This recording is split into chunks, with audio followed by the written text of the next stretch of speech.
Buenas tardes, ¿me logran escuchar? Sí, doctora.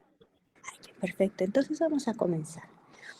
Entonces vamos a hablar en esta ocasión acerca de la anemia y un poco de su enfoque diagnóstico.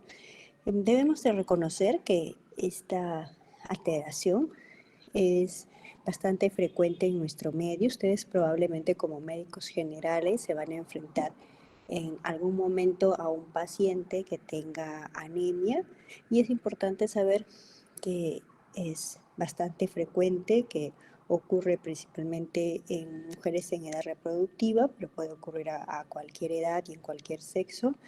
Está presente en una frecuencia bastante importante en mujeres embarazadas en el Perú, también en la parte de la lactancia, en menores de 5 años, y que una causa frecuente y que debemos de tener en nuestro diagnóstico diferencial es la deficiencia de hierro, y en parte de esta charla también vamos a hablar de ello por ser la causa más frecuente de la anemia.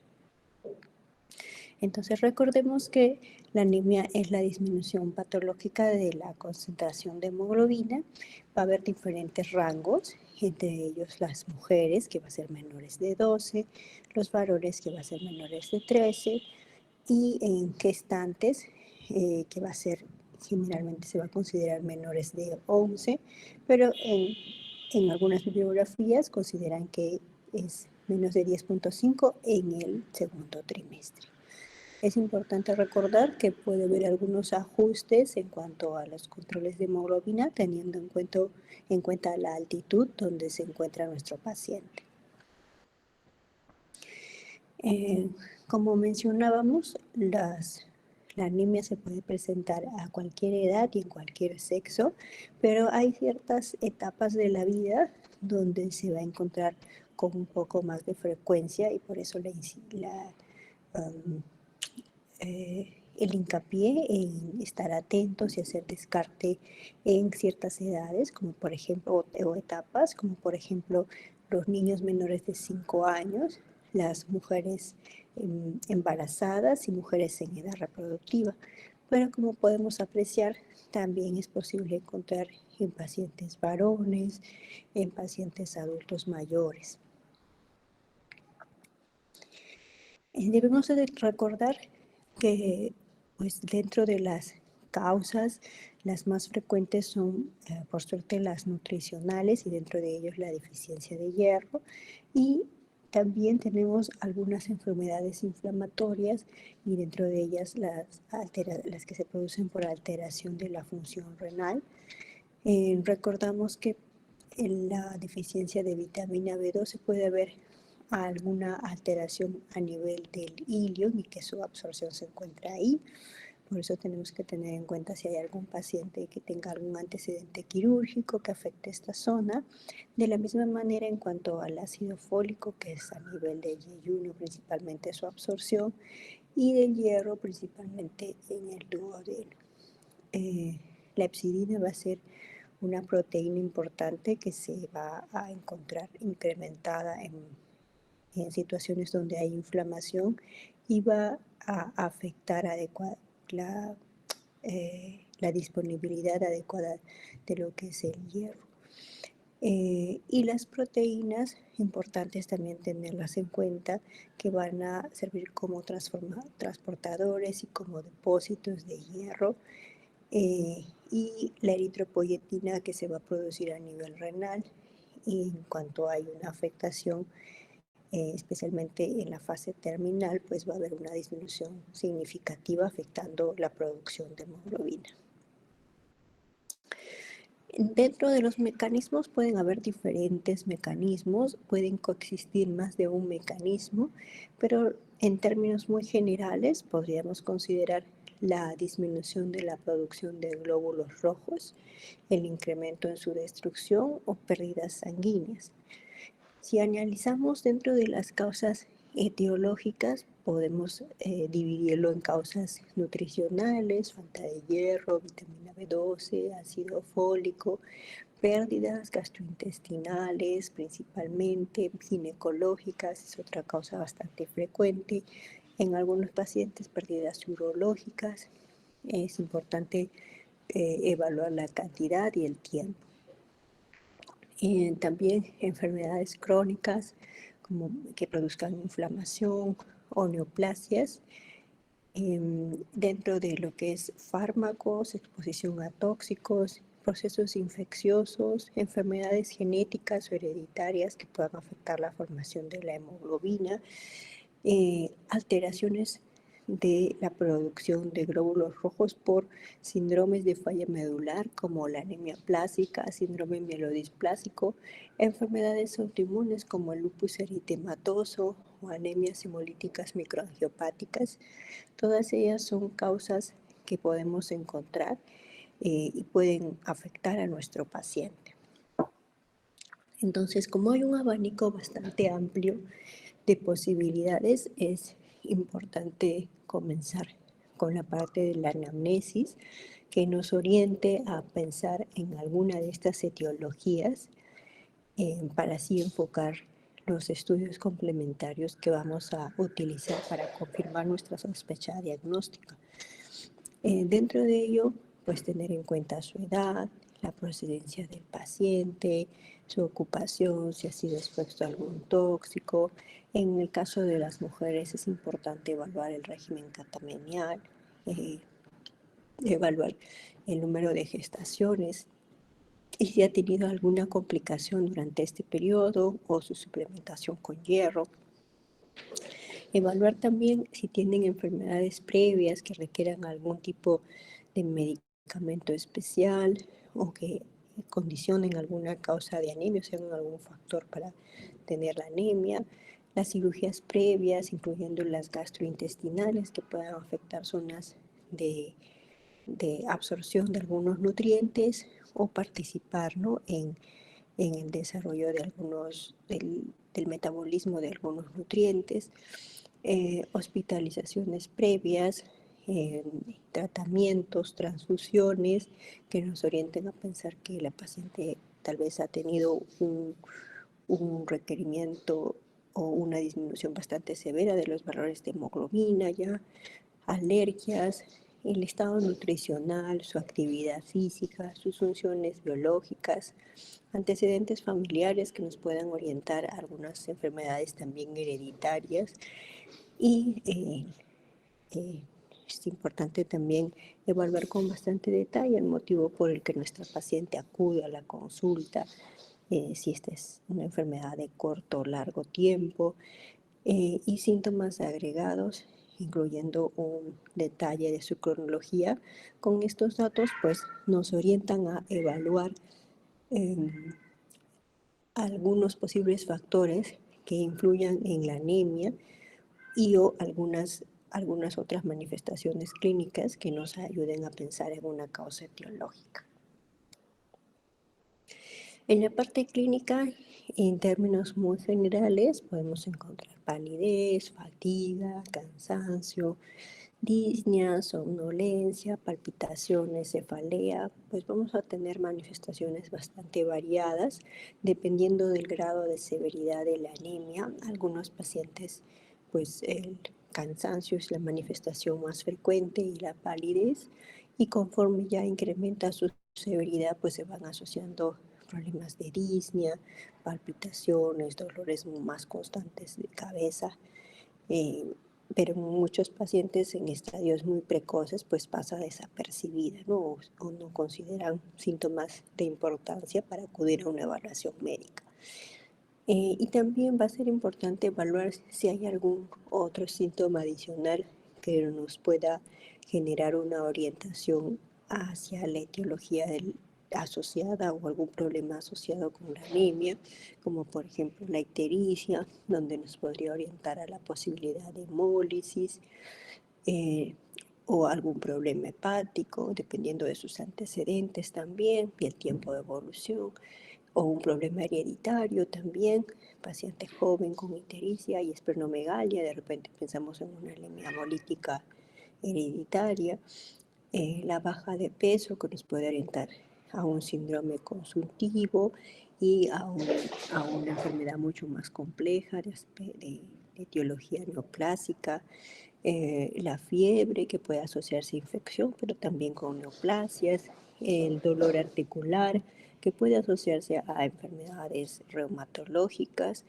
eh, ¿no? Diferenciándolo del dolor óseo que puede ser también incluso en enfermedades neoplásicas también, adenomegalias que puede ser en infecciones, pero también en neoplasias linfoproliferativas, igual que la visceromegalia, que también podemos encontrarlo en neoplasias principalmente linfoproliferativas, pero también la esplenomegalia puede encontrarse en pacientes con leucemias crónicas, eh, o también en algunos casos, pues de manera transitoria en algunas infecciones, sangrados.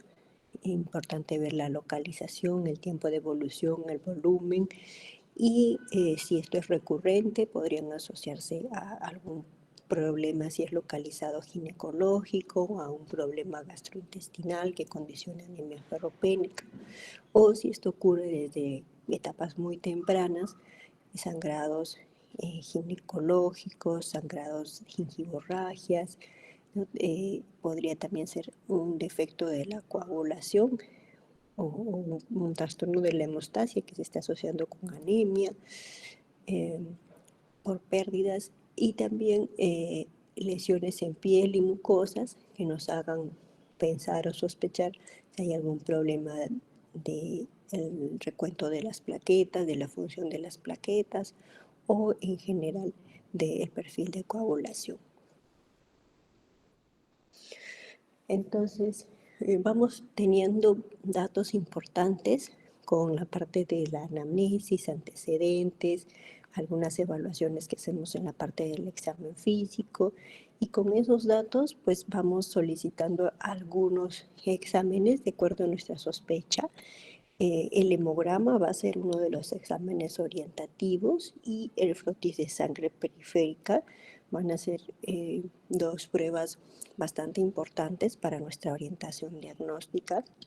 Si nuestro paciente tiene anemia aislada o tiene alguna citopenia adicional, eh, y progresivamente pues irán solicitando algunas pruebas adicionales. Los reticulocitos también es una prueba bastante útil en el enfoque diagnóstico de anemia, y de acuerdo a la sospecha pues se irán pidiendo algunas pruebas para corroborar si nuestro paciente sospecha de función renal alterada, deficiencia de hierro, se pedirá el perfil de hierro con saturación en ferritina, si hay sospecha de alguna otra vitamina B12, folato, también el perfil tiroideo en algunos pacientes donde tenemos una sospecha que tenga una patología endocrina, perfil de coagulación o perfil hepático, si sospechamos que puede asociarse a algún defecto de la coagulación o hepatopatía, cirrosis, que también nuestro paciente puede tener anemia con pérdidas o por varices esofágicas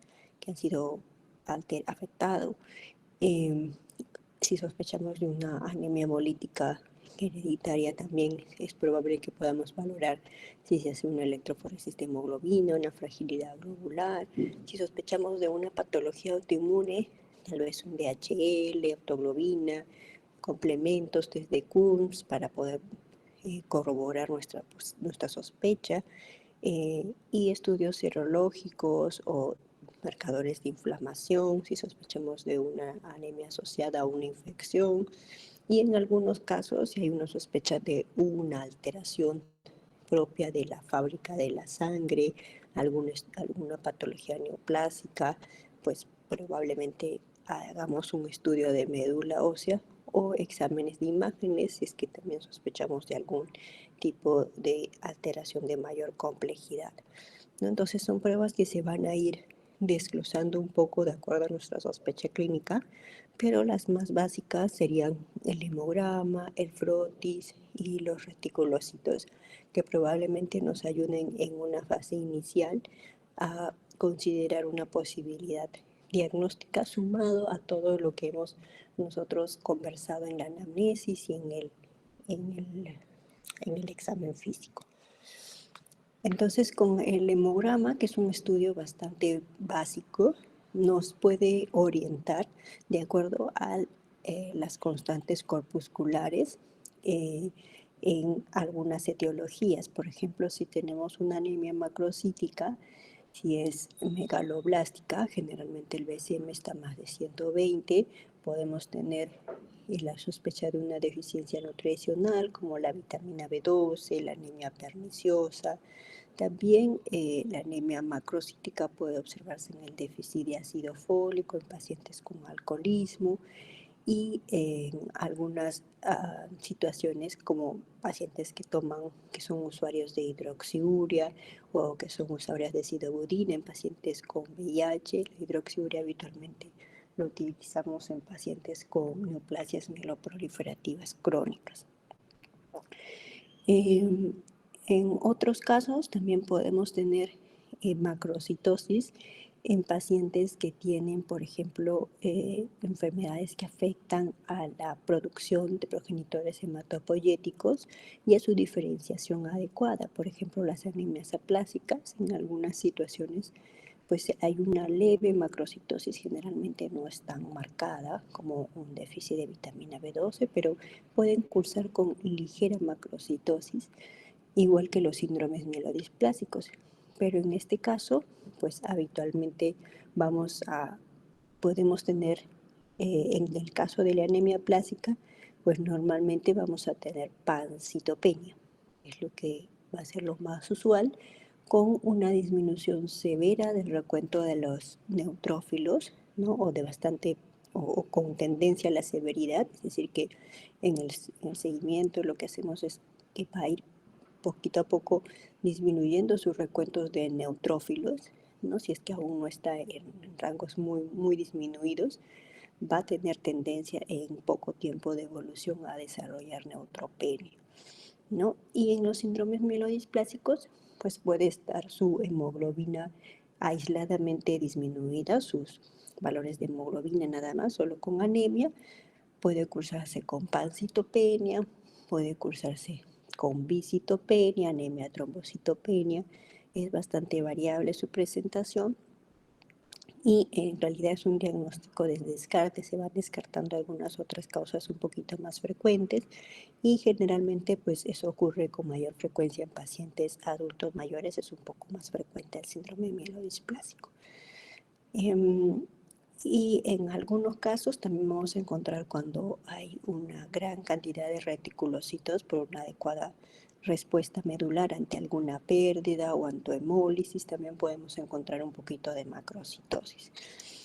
En cuanto a las anemias microcíticas, el BCM habitualmente está menos de 80, ¿no? Pero conforme ya va estando en rangos muy cerquita o muy cerquita al valor normal, pues podemos al valor inferior, ¿no? Que es 80, podemos ir considerando algunas etiologías.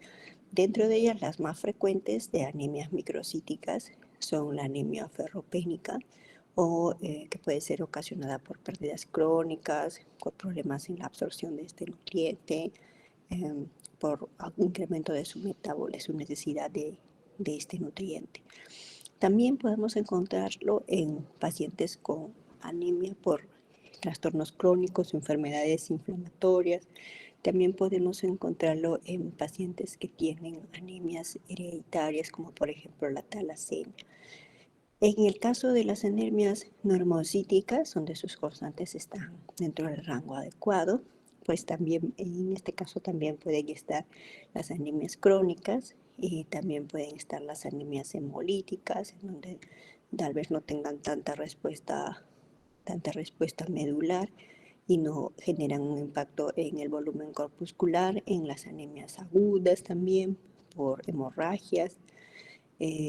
En anemias aplásicas también podemos encontrarla en valores normales, pero también podemos encontrar con discreta macrocitosis, y también algunos síndromes mielodisplásicos pueden encontrarse en normocíticas o macrocíticas, como lo habíamos mencionado, y también en algunos pacientes con infiltración medular. Entonces, ahí tenemos con el volumen corpuscular, si está menos de 80, si está más de 100, o si está entre 80 y 100, que es lo normocítico, si está, nos puede brindar una orientación. Pero a veces pues los pacientes no experimentan una sola causa de anemia. A veces hay más de un factor que influye en la anemia o una etiología, y podemos tener unas constantes que son normocíticas porque influyen más de un mecanismo, ¿no? Puede ser que influya, que tiene un poco de déficit de hierro, más una deficiencia importante de B12 o una anemia hemolítica, ¿no? O sumada a inflamación. Entonces, a veces pueden coexistir más de dos causas y podemos tener no eh, unas constantes característicamente macrocíticas o microcíticas porque hay una combinación de los factores o mecanismos de alteración en un paciente con anemia. Y otro estudio importante, relevante, es el frotis de sangre periférico, que también va a ser de bastante utilidad, especialmente para, por ejemplo, en el caso de una urgencia hematológica, que es la anemia microangiopática originada por la deficiencia de Adams 13, que es el PTT. Nos va a servir de orientación, ¿no? Ante nosotros tenemos un paciente que viene con anemia, con criterios de hemólisis y trombocitopenia, ¿no? Con un CUMS negativo que aleja la posibilidad de ser hemolítica, que no parece ser déficit de B12 por la severidad de su trombocitopenia. Y dentro de nuestras posibilidades, pues está una anemia microangiopática, y una de las causas más peligrosas es la PTT. Entonces vamos a encontrar en su frotis una célula característica que va a ser los eritrocitos fragmentados en forma de esquistocitos, ¿no? Entonces ya con ese parámetros del hemograma, el frotis, los criterios básicos de hemólisis, y no sospechar de una deficiencia nutricional por sus severidad de su citopenia, de su trombocitopenia y su anemia, pues podemos considerar este diagnóstico diferencial, aun si no tenemos el resultado del Adams 13, que a veces no siempre es accesible en los lugares donde nos encontramos trabajando. Entonces, para tener esta sospecha y generar una rápida derivación o un tratamiento, si es factible en nuestro centro, con plasmaféresis, corticoides. Después, otro hallazgo también en algunos pacientes con falla hepática o también con talasemia, podemos encontrar estas células como en tiro al blanco, que son los llanocitos, los reticulocitos, que también se pueden evaluar en el frotis de sangre periférica con algunas tisiones especiales o como hallazgos de policromatofilia. Nos pueden orientar a la presencia de reticulocitos, eh, nos pueden orientar a que hay una respuesta ante esta anemia, ¿no? Es decir, que hay una producción de glóbulos rojos más jóvenes que desean suplir esta falta de glóbulos rojos, ¿no? Se están liberando de manera más temprana para suplir esta falta de glóbulos rojos. Entonces, dentro de nuestros diferenciales va a ser las anemias hemolíticas, las anemias por pérdidas, ¿no? En algunos casos también se ven en síndromes mielodisplásicos, ¿no? Entonces va a depender un poquito ahí de los otros acompañamientos que tenga en la parte clínica. También los dacriocitos, nos podemos encontrar estas células en forma de lágrimas, podemos encontrarlo en pacientes que tienen enfermedades como la mielofibrosis, en donde la médula ósea va a ir poquito a poco siendo reemplazada por un tejido fibrótico, producto de una alteración clonal, que este es un tipo de neoplasia, ¿no? Y pues va a generar dificultades para que puedan producirse con normalidad los glóbulos rojos y van a liberarse en forma de lágrimas por esta fibrosis marcada que va a ocurrir. También pueden ocurrir en algunos casos en anemias megaloblásticas, pero no se observan en tanta cantidad como habitualmente en la mielofibrosis. Los macrocitos, que ya hemos hablado en, por ejemplo, las deficiencias de vitamina B12, pero también en algunas enfermedades como síndrome mielodisplásicos por una maduración ineficaz, una hematopoiesis ineficaz de los progenitores hematopoyéticos. Em, y pues los drepanocitos, por ejemplo, unas células en forma de hoz, van a ser encontrados también en anemias hemolíticas. Entonces, la anemia, más criterios de hemólisis, más de repente una exposición en altura que exacerba los síntomas del paciente, y en el frotis encontrar estas celulitas nos va a hacer pensar en esa posibilidad, y más aún de repente el paciente tiene ya algún antecedente familiar, de papá o algún hermano que ya también tiene la enfermedad, entonces nos va a hacer sospechar con mayor prontitud, incluso antes de tener una electroforesis de hemoglobina, ¿no? Con esos datos de los antecedentes clínicos, familiares, el hemograma, el frotis, los criterios de hemólisis, pues podemos tener la sospecha de esta entidad. Entonces, el frotis también es un estudio muy útil, y dependiendo de si es posible interpretarlo adecuadamente o tener el apoyo del laboratorio, pues nos puede ser de utilidad para nuestra orientación diagnóstica. Eh, y también los reticulocitos, ¿no? Los reticulocitos que pueden estar disminuidos o pueden estar altos, pueden estar normales. Si hay una disminución, pues probablemente dentro de nuestras posibilidades vamos a pensar en una deficiencia nutricional, en un problema propio de la médula ósea que no tiene una respuesta adecuada, en un problema inflamatorio, tal vez que está bloqueando la producción normal de los glóbulos rojos. Y si hay una respuesta adecuada en los reticulocitos, pues tal vez en un problema de hemólisis, en un problema de sangrado agudo. Entonces también va a ser un poco interpretarlo de acuerdo a cómo es la clínica, antecedentes y examen físico, y estudios básicos que nos van a ayudar también. Recordemos que estos reticulocitos pueden corregirse, ¿no? Teniendo en cuenta el valor del hematocrito normal del paciente, el hematocrito real del paciente, y los reticulocitos en términos porcentuales. Podemos hacer una corrección para así calcular adecuadamente cuánto debería tener de reticulocitos ante una hemoglobina esperada. Entonces, este es un caso donde vamos a evaluar a una paciente, mujer de 83 años, con litiasis renal, que tiene anemia hace 10 años, recibió tratamiento con hierro vía oral, solo ha tenido una hija, y curiosamente esta hija pues tiene talasemia, ¿no? El motivo de consulta es una evaluación prequirúrgica y tiene un poquito ahí de dolor lumbar, tiene hiporexia, tiene un poco de palidez. Entonces, estos antecedentes, ¿no?, ya nos hacen pensar, no, la talasemia es una enfermedad hereditaria, entonces si su hija la tiene, es probable que la mamá lo tenga, o qué está pasando, ¿no? No ha tenido ese antecedente como un diagnóstico previo.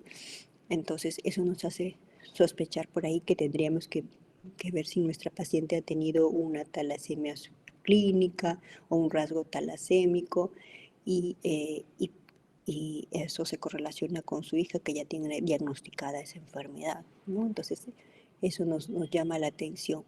La anemia también, tanto tiempo con este suplemento de hierro vía oral, ¿no? También nos llama la atención.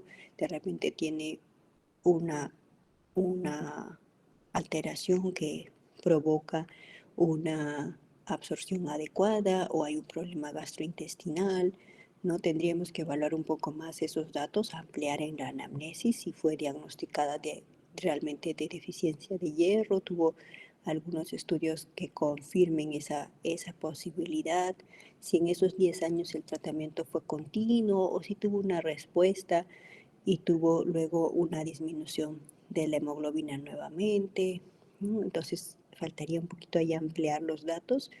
Y la litiasis renal, que puede estar asociado con su dolor lumbar, tendríamos que evaluar si es así, si es por eso esa molestia que tiene, o hay otra molestia adicional que todavía no ha sido diagnosticada y le esté generando ese dolor, y también es hiporexia, y al parecer sí todavía tiene anemia, solo con esos datos que tenemos del examen físico. Luego, es una paciente adulta mayor. Los pacientes adultos mayores, pues las enfermedades inflamatorias son una de las causas también bastante frecuentes, no solo las deficiencias nutricionales, tenemos que ampliar, y también las neoplasias ocultas, ¿no? Entonces también nuestro radar para poder evaluar enfermedades de mayor complejidad se aumenta. Entonces, en el hemograma, el estudio básico, encontramos una hemoglobina disminuida con las constantes que están disminuidas, el volumen corpuscular medio, la hemoglobina corpuscular media y la concentración de hemoglobina corpuscular media en realidad está en un rango casi muy cercano al límite de lo normal, ¿no? Eso llama bastante la atención, la diferencia entre las constantes corpusculares, unas severamente disminuidas y una que en realidad está en límite normal, eh, nos llama la atención, ¿no? Si es una paciente con anemia microcítica hipocrómica, pero la concentración de la hemoglobina es discordante, la concentración de la hemoglobina es discordante. Entonces aquí los leucocitos están normales, las plaquetas también, tiene una buena distribución en sus leucocitos. Entonces está dentro de nuestras posibilidades la ferropenia por la edad, pero también esa alteración en las constantes corpusculares abre la posibilidad de tener una anemia, una anemia relacionada con una anemia hemolítica hereditaria, ¿no? Que es la talasemia, por la alteración en la distribución en la presentación de las constantes corpusculares. Nos llama la atención eso. Y en su frotis, pues se encuentra la hipocromía, la microcitosis y algunos tianocitos ocasionales. Entonces, nos orienta a buscar si hay alguna asociación con ferropenia o con una anemia hemolítica hereditaria por el antecedente médico de la hija. Entonces, cuando ampliamos los estudios ya en busca de esas dos posibilidades, vemos que efectivamente hay una disminución de los depósitos de hierro, ya que su ferritina está menos de 30, entonces consideramos que sí tiene una deficiencia de hierro, pero y también una saturación disminuida en 6, ¿no? Entonces sus depósitos de hierro y su transporte está disminuido.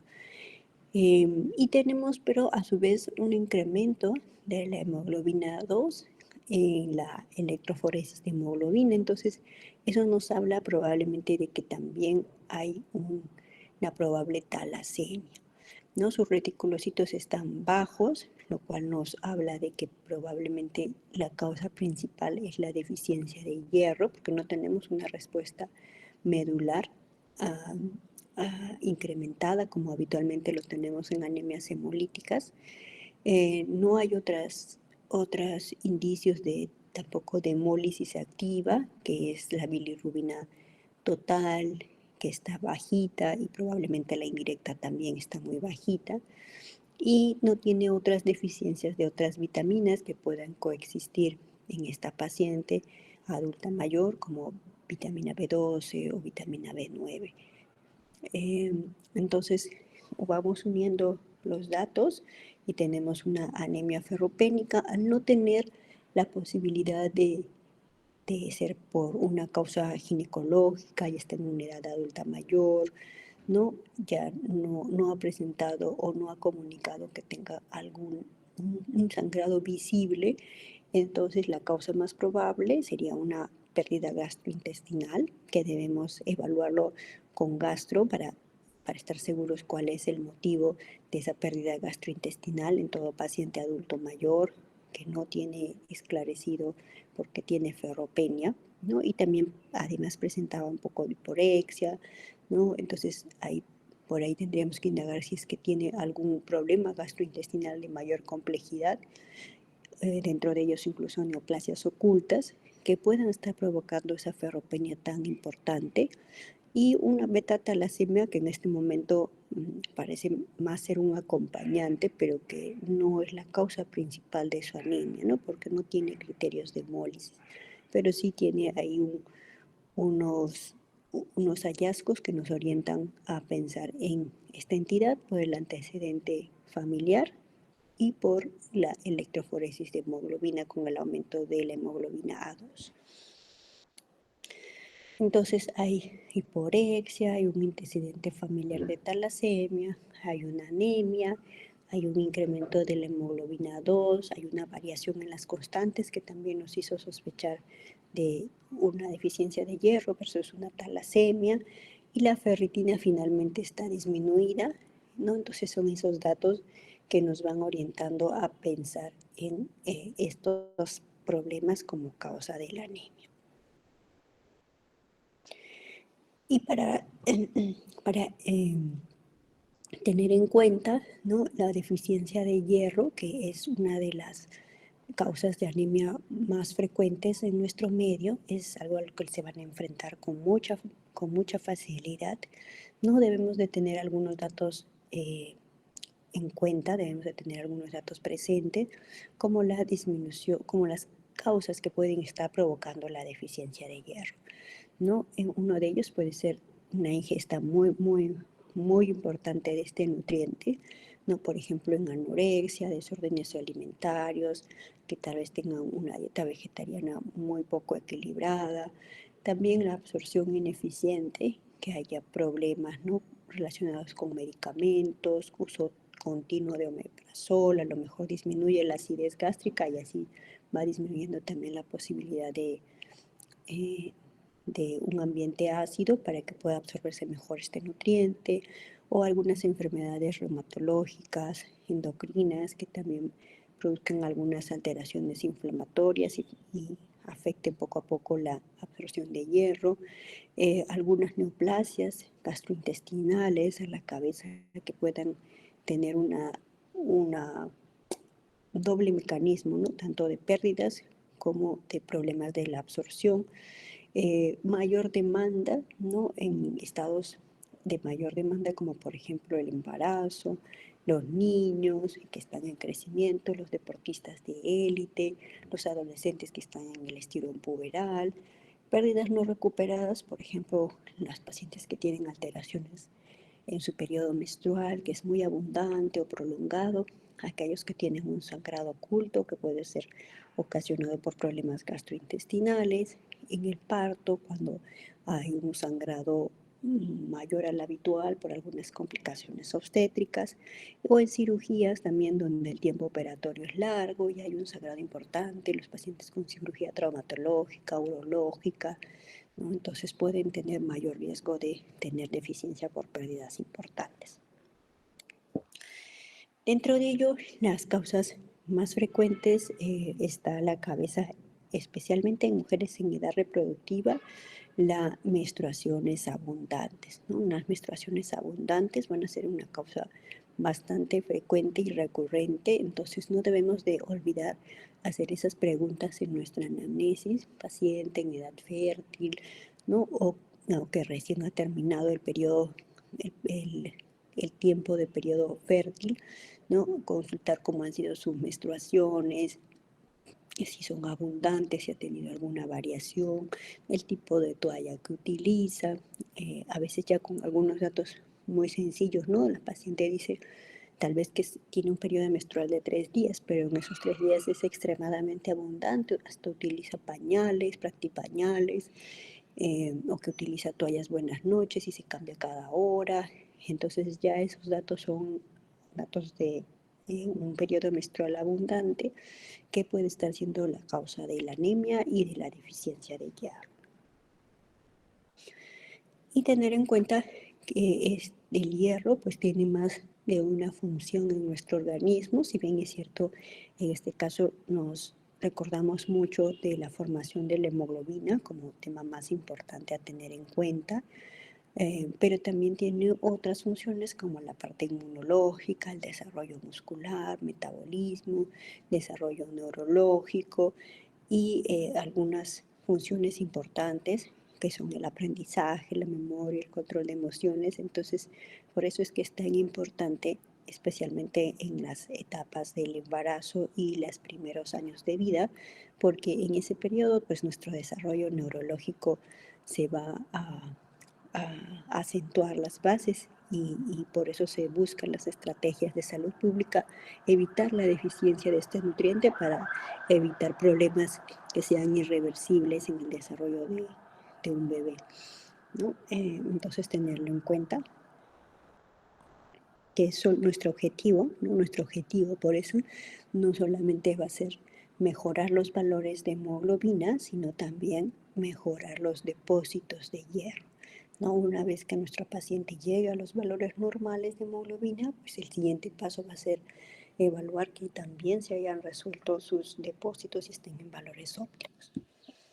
Y además de los síntomas que hemos mencionado de anemia, pues pueden asociarse otros síntomas adicionales en la deficiencia de hierro, como por ejemplo, que nuestro paciente quiera ingerir cosas que no son alimentos, como por ejemplo el hielo, la tierra, ¿no? Que tenga uñas quebradizas, que tenga caída de cabello, que tenga por ahí una sensibilidad mayor al frío, ¿no? Y bueno, que también tenga somnolencia y las otras incomodidades que hemos referido, lesiones también en la mucosa oral, como queilosis, ¿no? Entonces pueden hacernos orientar también en casos de ferropenia de mayor largo tiempo.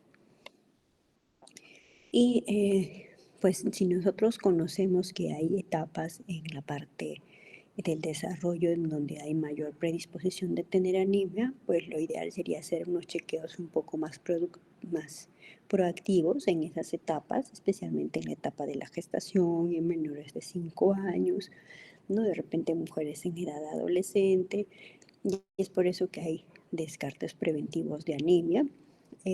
Ya el siguiente paso va a ser cuando nosotros ya tenemos una deficiencia de hierro y hay algunos síntomas. Y en el último paso, pues ya va a ser cuando nosotros tenemos unos síntomas de anemia y está afectando nuestra calidad de vida, ¿no? Entonces van a haber fases en las que nosotros vamos a encontrar a los pacientes. Es importante tratar de evaluar en esa fase en la que aún son asintomáticos, pero tienen algún factor de riesgo que nos orienta a actuar un poco más proactivamente y hacer un control de hemoglobina, pero también la posibilidad de hacer un control de un estudio de depósitos de hierro en donde podamos detectar la deficiencia de hierro aún sin que tenga anemia. Y en nuestros pacientes, pues probablemente en la mayoría de casos han tenido un tiempo largo de deficiencia de hierro que se ha ido prolongando y finalmente ya se detecta con síntomas en floridos cuando ya tienen anemia por deficiencia de hierro. Recordemos que podemos tener deficiencia de hierro sin anemia y que generalmente va a haber una alteración en los parámetros de saturación de transferrina, que van a estar habitualmente menos de 20, y de la ferritina, que va a estar habitualmente menos de 30, ¿no? Entonces, en algunas situaciones, como hemos mencionado, en algunas etapas de la vida es importante hacer estos despistajes y si hay algún factor que identificamos o algún paciente, por ejemplo, que tiene alguna cirugía gástrica, bariátrica, que ahora aumenta con mayor frecuencia, pues considerar hacer estos chequeos preventivos a lo mejor de manera anual, ¿no?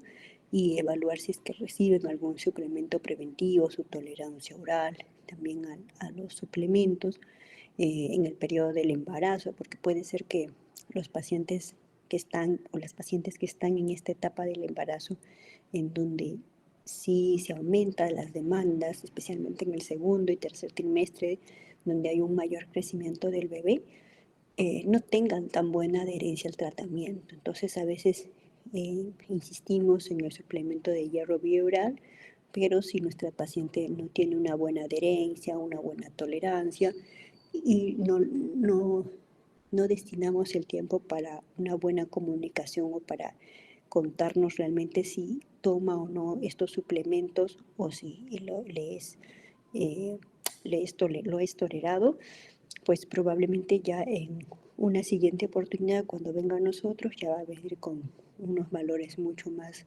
disminuidos de hemoglobina y pues ya vamos a ser necesario utilizar un suplemento de hierro, pero ya en una paciente con anemia, no solamente con deficiencia de hierro.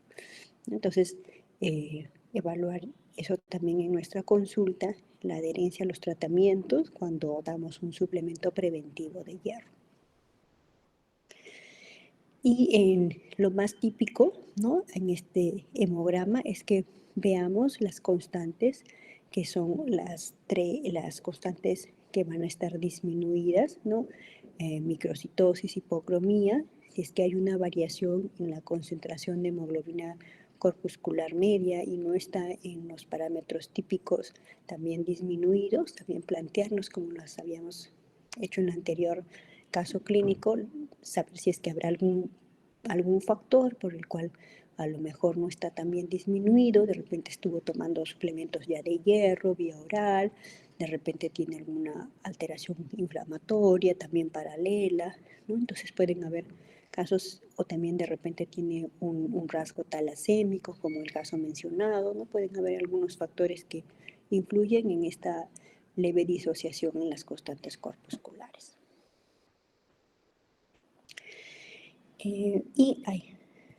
Y cuando evaluamos también el hemograma, pues es importante evaluar si los otros parámetros, tanto de los leucocitos, las plaquetas, se encuentran en rangos adecuados, ya que podemos tener también unas variaciones, ¿no?, en los leucocitos que nos orienten a pensar en otra equidad, o en las plaquetas que nos hagan pensar de repente en una trombocitopenia inmune más anemia ferropénica, ¿no? Entonces es importante no olvidarnos de pedir el hemograma completo y evaluar la cantidad absoluta de los leucocitos y la cantidad absoluta de neutrófilos, importante, cómo se distribuyen los leucocitos o si hay alguna observación, porque a veces el hemograma pues lo revisa el personal de laboratorio y a veces cuando tienen alarmas o una disminución importante de algún elemento de la sangre, la hemoglobina o alguna alteración en los leucocitos, pues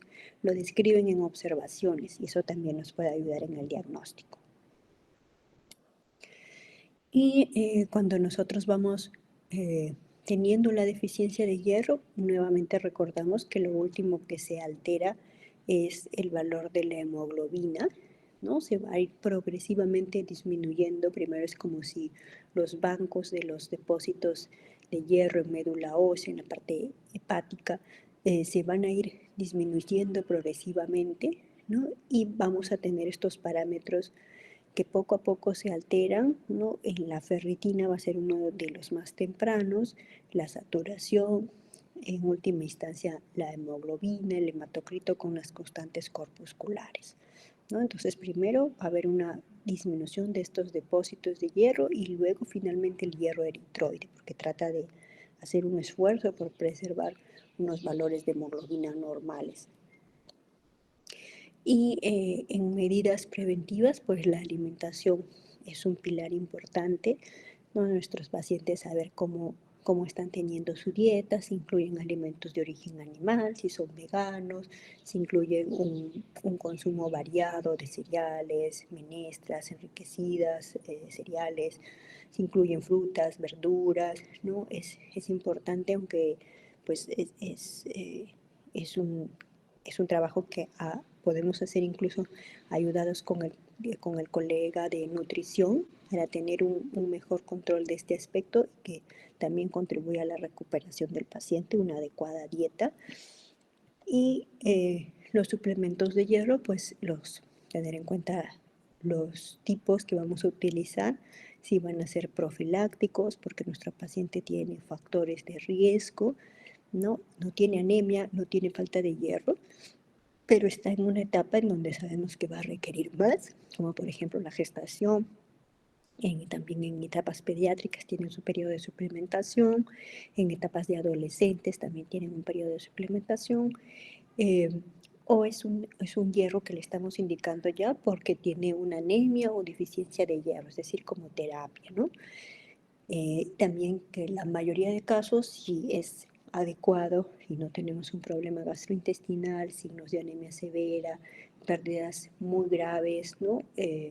O ginecológicas, gastrointestinales, o una indicación de un tratamiento quirúrgico muy a corto plazo, pues probablemente utilicemos el hierro vía oral, ¿no? Siempre y cuando estamos con la certeza de que se va a absorber adecuadamente porque no tiene un problema gastrointestinal.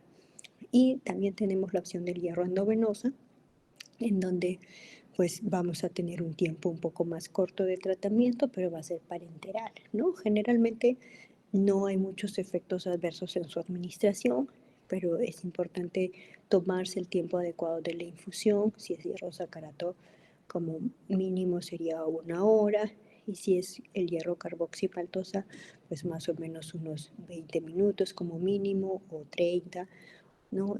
Para poder tener una infusión más segura de este nutriente.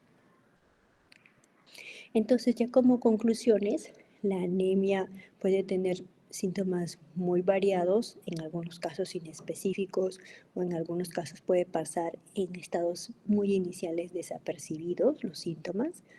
Y bueno, van a ser mucho más frecuentes conforme avance la severidad de la anemia. Es indispensable hacer descarte de anemia en los pacientes, principalmente en gestantes y en algunos grupos de riesgo que hemos mencionado. Hay anemia sin deficiencia de hierro y deficiencia de hierro sin anemia. Entonces, los datos, el hemograma y algunas pruebas básicas para confirmar nuestro diagnóstico van a ser de mucha utilidad. Si nuestro paciente tiene una causa que no es por hierro, entonces tenemos que seguir investigando, ¿no? Si dentro de nuestras posibilidades no está hacer otro descarte para confirmar el otro tipo de anemia que no es ferropénica, pues referirlo a un centro de mayor complejidad que pueda completar su estudio, pero si tenemos la posibilidad ya de hacer una confirmación, si tiene deficiencia de hierro, si es por una causa identificada que no requiere otro manejo de otra especialidad, pues ustedes estarían en capacidad de empezar un tratamiento de ser vía oral o ser vía endovenosa. En todo paciente con diagnóstico de anemia hay que investigar la causa. Ya hemos visto que, si bien es cierto, la causa más frecuente es la deficiencia de hierro, hay otras causas de diversa complejidad, incluso las neoplasias. Entonces es importante estar seguros que nuestro diagnóstico es el correcto, ¿no? Y si empezamos un tratamiento de hierro por alguna razón, solo con la sospecha del hemograma, la parte clínica, la anamnesis, pues reprogramar al paciente para una cita para asegurarnos que tenga la respuesta adecuada y también para asegurarnos si el tratamiento ha sido efectivo, tolerado, ¿no? Tener en cuenta eso. Si vemos que la respuesta no es adecuada, entonces tenemos que investigar si de repente nuestro diagnóstico no es el más correcto.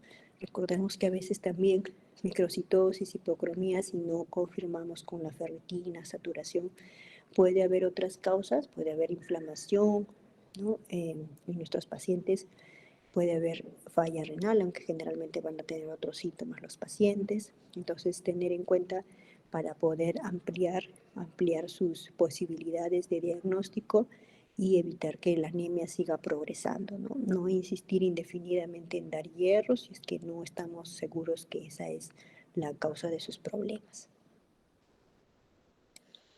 Muy bien, eso quería compartir con ustedes. Si tuvieran alguna duda.